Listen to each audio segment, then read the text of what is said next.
You're touring Australia at this time of your career? Well, this is the time it worked out for me. There's no particular reason. Neil Young never chased the clean edge of pop. He chased the quiver in a voice, the scrape of a guitar, the part of a song that can't be packaged. Times are all gone, and I'm bound for moving on. That obsession with honesty didn't just shape his records. It shaped the way he saw everyone else's. Over 6 decades, Young has taken aim at anything that felt manufactured. Regional stereotyping, product-driven pop, even Friends when the lines blurred. Actually, in the back of my mind, it was there while I was recording the record, and I think it made me reflect. This isn't a hit list, it's a map of collisions. Moments where Young's stubborn code ran headfirst into the music business's most polished mirrors. Some of these names pushed back, some laughed it off, and a few kept the receipts. But each clash exposes the same fault line: art that breathes versus art that's air-conditioned. And the stories? They're messy, human, and way more interesting than internet myths. Let's start where the myth is loudest.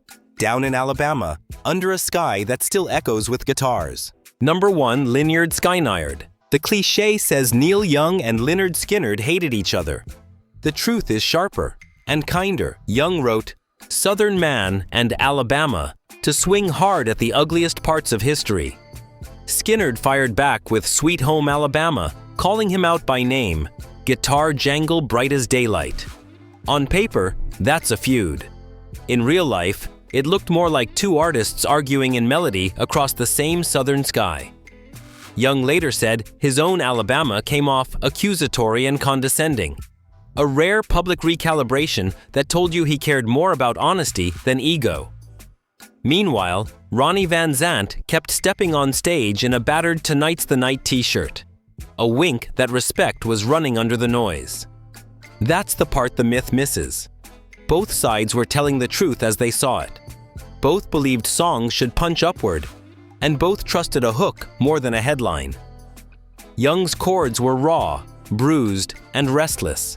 Skynyrd's chorus was proud, stubborn, and catchy enough to live forever.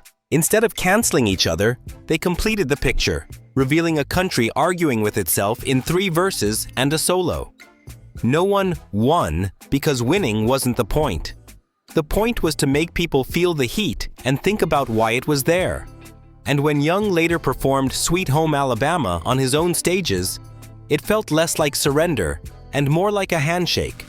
A nod that great records can disagree and still belong to the same jukebox. That's the lesson buried under the riffs. When the music is honest, even a musical crossfire can leave the air clearer. And the next collision? It had nothing to do with geography. It was about selling soda with a smile. And that's where Young sharpened his blade for the advertising age on TV. Number 2, Michael Jackson. By the late 80s, pop and advertising were nearly inseparable, and Neil Young hated that merger. This Note's for You was his snarling rebuttal. A horn-driven stomp that flatly declares he isn't singing for Pepsi. The video sharpened the point with surgical satire. A Michael Jackson look-alike glides across a set. Then his hair catches fire. A dark wink at the notorious Pepsi commercial accident that became lore. It wasn't cruelty, it was critique. Young wasn't attacking Jackson's gifts. He was attacking the machine that turned icons into billboards and melodies into slogans. The jab landed because the image was everywhere. Pop as product, product as pop. Feelings packaged by design. MTV banned the clip at first, skittish about trademarks and the way the parody named names. Canada's Much Music aired it anyway. Audiences leaned in, and momentum did the rest. MTV reversed course, the video returned, and, irony intact, it won Video of the Year at the 1989 VMAs. The trophy wasn't the point.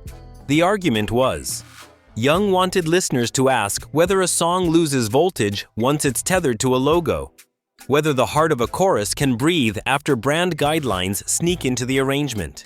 If the hook doubles as a jingle, are we moved by the music or by the marketing? That's why this chapter matters.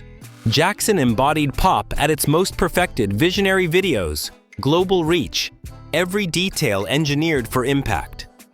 Young's flare across that skyline wasn't about tearing down a pier. It was a warning shot at the ecosystem both men helped define. One artist built cinematic worlds. The other guarded the crackle of live-wire honesty. That tension made the satire sting and the victory feel complicated. And it set up the next target: guitar gods who let beer commercials borrow the halo of their choruses. Today, number 3, Eric Clapton. The "This Note's For You" video opens like a sly middle finger to slick beer commercial chic.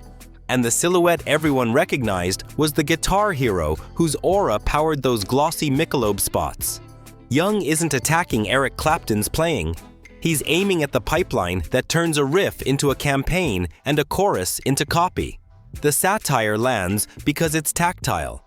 Lounge bar shadows, slow motion pours, chrome reflections, a Strat treated like a luxury watch. It recreates the exact aesthetic that made rock feel expensive, then detonates it with a barroom horn section and a deadpan snarl that basically says, "I'm not singing for your logo." He isn't screaming sellout. He's arguing that the transaction leaves fingerprints on the music. When a vintage hook reappears between condensation and neon, the meaning tilts. You can still admire tone, phrasing, and history, but the chorus now drags a price tag behind it. That's why the parody bites. It mirrors those ads and then corrupts the mood with swampy groove and stubborn humor that refuses to pose. The target isn't Clapton as a guitarist. It's the marketplace logic that teaches fans to confuse lifestyle with feeling. Treating a solo like a scent strip you tear from a magazine. Defenders say great music survives any context, that a world-class lead doesn't shrink just because a logo brackets it. Young's counter is cranky and principled. Once a song is optimized for brand storytelling, a layer of truth gets polished off. Maybe audiences shrug. Maybe they sense the loss without naming it. Either way, the exchange happened. He'd rather keep the take messy and human than immaculate and market-ready, even if that stubbornness gets him labeled sanctimonious. And his critique didn't stop with one guitarist. It widened to the entire ad-friendly universe that rock stars were swimming in next. 4. Genesis. Same critique. Bigger canvas. The parody also nods to the ad-soaked moment that surrounded Genesis and other radio kings, when music's mood got poured into a chalice of premium cool. Young's gripe wasn't Phil Collins can't write. It was that a certain kind of 80s perfection trained audiences to trust polish over pulse. In his world, the best take is the risky one, the crack that lets the heart through. In Adland, the best take is the smoothest. Zoom in on the sound people remember from that era. Gated reverb snares that hit like a billboard, drum machines clicking, glassy synth pads, chorused guitars, and vocals buffed until they gleamed on MTV. To Young, that sheen didn't just decorate the song, it insulated it. When every snare lands like a product demo, the tear in the lyric dries up. You stop hearing fingers on strings and start hearing a campaign. He wasn't calling Collins talentless, far from it. He was saying the packaging steals gravity. It makes pain photogenic and turns danger into decor. By aiming at Genesis's ad vibe, Young pressed a sore spot. Once songs become lifestyle props, who owns the feeling? The artist or the sponsor that rented it for 30 seconds? The satire lands because it's specific. Tux black lighting, chrome reflections, a bottle raised to the chorus like a toast. Maybe a great hook survives any logo. But Young's thesis is blunt. If the shine gets louder than the soul, the song forgets why it started. That's why his blues stomp feels feral on purpose. Horns ragged, groove human, message unsponsored. It was a public warning, not a witch hunt. He wasn't trying to cancel a band. He was daring listeners to notice the difference. Next, a voice so colossal even the parody had to tip its hat while throwing the punch. Number 5. Whitney Houston. There's a blink and you'll miss it beat in This Note's For You that lands like a thesis statement. A Whitney Houston lookalike steps in and douses the Michael parody's flaming hair with a soda can, turning crisis into commercial. It's funny, sure, But the gag is razor-edged. If even a once-in-a-generation voice can be framed inside a brand moment, what chance does Unfiltered Feeling have? Young isn't swinging at Whitney. The respect for her talent is obvious even in the choice to reference her. He's swinging at the blender that takes singular artists and purees them into lifestyle props. In 1988, that blender was everywhere. Labels courted sponsors. Videos doubled as ads. Stadium tours became moving billboards. The culture learned to hear songs as messages and messages as marketing. Young's answer was to weaponize satire. The Whitney cameo isn't mean, it's diagnostic. It shows how prestige itself can be repackaged as proof a product works. Spray the flames, save the star, sell the feeling. The joke lands because it's painfully plausible. The ripple was real. MTV tried to bury the clip, then reversed when the groundswell made the band look worse than the barb. The video eventually took home a top trophy, which only sharpened the point. The machine can't resist a good mirror, even when the mirror makes it flinch. Decades later, the scene still reads like a warning label. Endorsements are native now, baked into rollouts, feeds, festival names, even lyrics. Does that make Young a relic? Or was he simply insisting that some kinds of money rewire the emotional voltage of a song?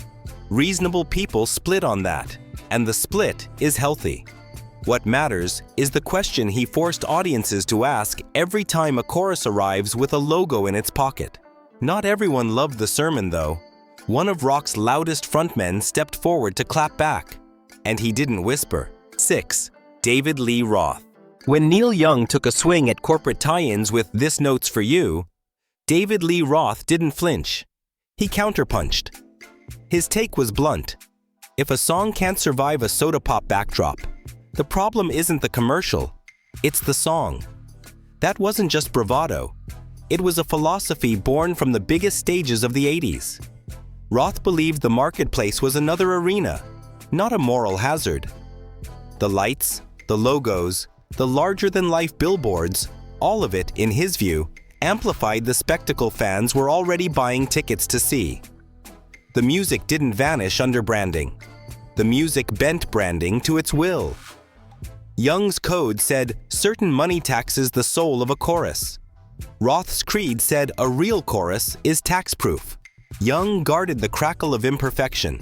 Roth celebrated the megaphone. And that's why their disagreement still feels live. They weren't arguing chops. They were arguing first principles. Authenticity as scarcity versus authenticity as scale. One trusts the magic in a rough first-take heartbeat. The other trusts the magic in tens of thousands of voices shouting the hook, sponsor banners or not. Roth's stance also carried a kind of populism. To him, sponsored tours meant bigger production, better sound, and cheaper tickets. Fans cared about the erupting energy, not purity tests. If a brand helped build a louder temple for the riff, why apologize? Meanwhile, Young measured cost differently. Every logo near a lyric to him shaved off a sliver of truth. Two value systems, both coherent, forever tugging at the same chord. That clash is why the moment endures. It forces viewers to pick a side, or admit both can be right. Do you want songs sealed in glass or unleashed in the bazaar? Roth said, "Turn it up." Young said, "Turn it honest." And rock, true to form, said, "Do both, if you can."